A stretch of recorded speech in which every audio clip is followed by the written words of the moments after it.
more hardware, more analog, more hands-on, more simpler instruments. And I'm really a fan of that type of kind of very direct form of expression, even when it comes to electronic music.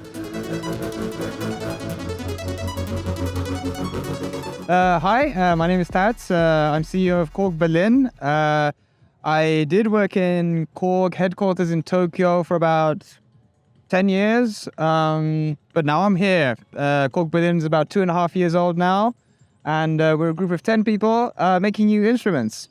What is your favorite knob or fader or switch on a piece of gear, and why? Favorite knob?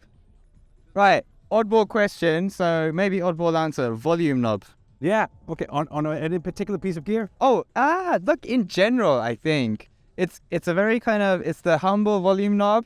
It is often overlooked and people don't pay much attention, but you can make it really expressive. If you move it fast enough, it turns into an EG. So there you go. What bit of a piece of gear that you've designed are you particularly proud of? Proud. I'm proud of pretty much all of them, I think. Proudness. I can say, I'm proud of all of them, but maybe my favorite is the monologue, simply because usually you start with like the simple one and then you move on to the more complex product. But in this case, we made the minilogue, which was a 4-voice poly, and then we kind of stripped it back to a monophonic synthesizer. And it's always harder to reduce things than to add things. So I guess I'm proud and I'm happy with the monologue in that sense. Minimalism is more difficult. Right, it's about what you don't do. Yeah. How do you see the gear that you make in the landscape of music? Oh wow. Okay. I think like looking back into the past, I think it was a great time because I think we put out the first synthesizer that I worked on, the Monotron, in 2010, and it was right at the beginning of this resurgence of more hardware, more analog, more hands-on, less menu diving, more simpler instruments. And I'm really a fan of that type of kind of very direct form of expression, even when it comes to electronic music. And so I was really proud and happy to be part of that kind of shift in the landscape.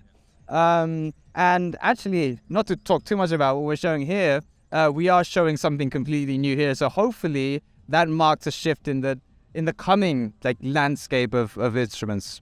What music has inspired you to produce a piece of gear? I can say that the guitar is probably my biggest influence in all the designs, and that's because it's so direct, it's accessible, it can be affordable, and it encompasses all the kind of joy you can get from musical instruments for me. And it includes aspects like customization. You can change the pickups, you can change the strings, visually as well. You put stickers on it. It's got that kind of, that kind of punk edge to it as well. And I think that's the kind of spirit I'd like to kind of infuse into like more electronic instruments. So all guitar music, starting from like Sonic Youth to like more modern bands. Big Thief I listen to a lot these days, like, a bunch of stuff. But like live music, really, I find is really inspires the instrument creation. What's the most surprising tip or trick or technique that you've discovered about a piece of gear? There's the MS-20, using the external signal processor on the bottom right to self-oscillate. You put the output into the input, and you can actually get another third oscillator in the MS-20. That's a good trick that you can use. How did you get into music gear making? Actually, in the booth here, we've got an audio system that we made for fun, right? So it's all kind of handmade by us.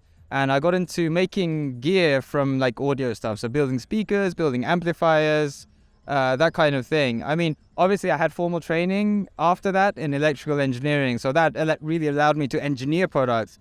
But really kind of just mucking around with electronics and kind of tinkering, that started pretty early on with like speakers and audio equipment. Having fun with crossovers? Yes, crossovers, amps. And then at some point I was like, oh wait, I can do more than just reproduce sound.